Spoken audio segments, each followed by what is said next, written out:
Hello, my name is David Matilla. I'm a shared staff between the International Whaling Commission and the Center for Coastal Studies, and I'm here to talk about an initiative the IWC started to respond to the issue of entanglement of large whales around the world.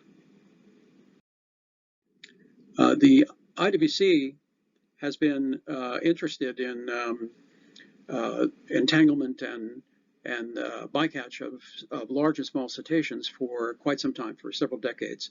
Its scientific committee has been investigating the scope and impact for quite a while, and recently the commission has also been interested because of welfare issues and conservation issues of certain very highly endangered populations. If you want to know more about all this, you can visit the International Whaling Commission website at www.iwc.int.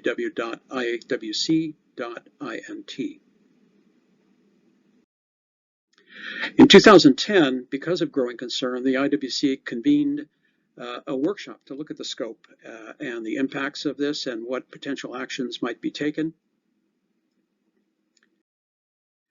And the group reviewed the existing information at the time, including reports of entangled whales provided by member countries through their national progress reports. And in reviewing that, we realized that all species of large whale had been reported at some time or another as having been entangled, mostly minke and humpback whales, but several very endangered whales like the northern right whale. As to where and when, reports were coming in from all over the world in feeding grounds, in breeding grounds, and even at migratory pathways. So there didn't seem to be specific hotspots that we could tell at this time. As far as what was on the whales, it was primarily deemed to be gear used in fishing operations, as that is the predominant rope and net and potentially entanglement material in the world's oceans. But in looking at it, we noted that the majority of the reports were in either some type of gill net, ground or drift gill net, or in pots, traps and pots, with lines between the pots and lines to buoys at the surface. Some have wondered, well, how can a rope kill a whale? Well, of course, if the gear is heavy enough, they can drown immediately, like small cetaceans might. However, most large whales punch through and drag gear around, and they may take several months before they starve to death because they can't move fast enough to catch their prey. Also, entanglements of synthetic ropes can stay there forever and cause wounds that never heal, and so whales can die from sepsis and infection, and a single rope can actually eventually chafe and cut right through the body cavity of a whale, of a large whale.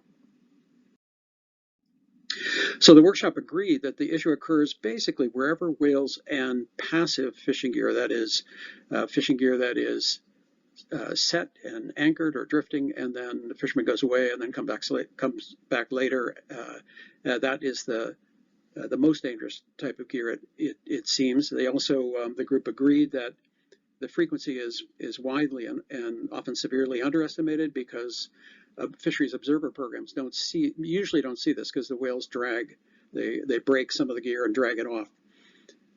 And not only is this a welfare concern because of the average time to death has been calculated for right whales anyway as 6 months, but it's a conservation issue for certain small populations. And they recommended a number of things, including capacity building. And in order to get at the building of capacity, another workshop was convened in 2011 to develop, basically best practices, principles, and guidelines. And those have several major tenets. The first and foremost is human safety. As these are large animals, often they can be panicked. Also a concern for animal welfare. And a commitment to gather information that would help to solve the problem and contribute to the prevention of these events.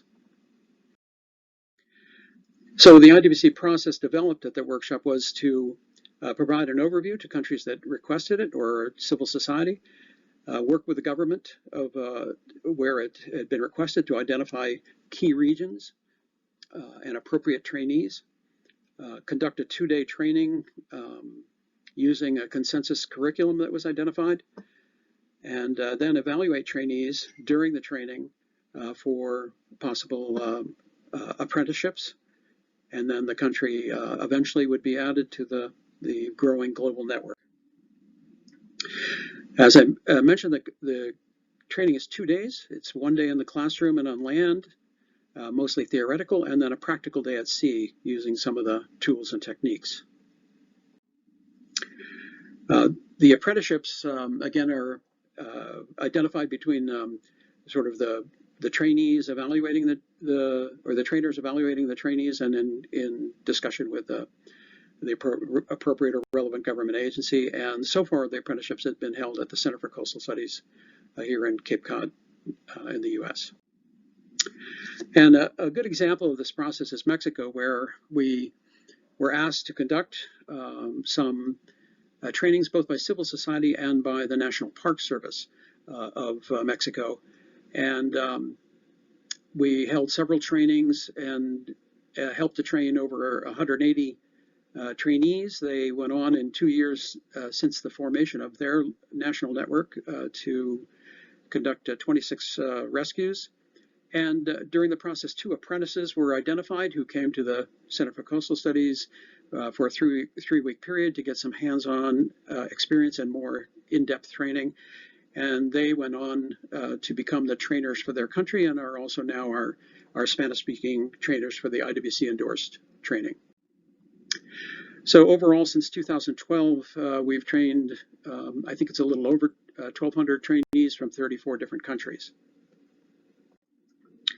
And that includes several trainings in the Caribbean and the wider Caribbean with SPA, who co-hosted and co-sponsored some trainings in Mexico for Spanish-speaking countries, and in St. Martin for English and French-speaking countries. And then after that, the AGOA Sanctuary also sponsored some trainings in Guadeloupe and Martinique, and the sanctuary in the Dominican Republic requested training for their country.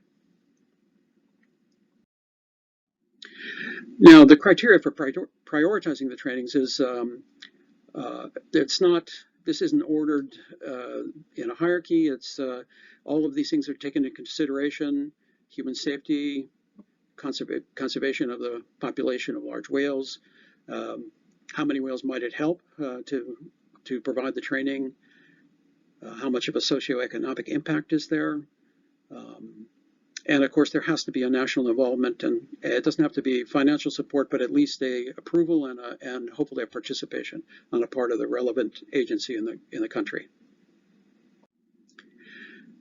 This graphic, just to give you an idea of where the primary teams exist in the current global network. The solid blue are those that were pre-existing, and then those with the yellow center are the trainings that have been conducted by under the auspices of the IWC using this consensus curriculum. And this plot shows that there's shows what have been identified as the most highly endangered large whale populations. You can see that it includes, of course, the northern right whales, the western North Atlantic, and but also the North Pacific, and also the Chilean right whales, which is a very endangered subpopulation of the southern hemisphere right whales. But it also includes a couple of populations of humpback whales. The Arabian Sea is probably less than 200 animals that don't migrate out of the Arabian Sea, and also the Central American population, which is somewhere estimated in about 400. They go up and mix with other populations during the feeding season, but they're a genetically distinct population that breeds off of Panama, Costa Rica, etc.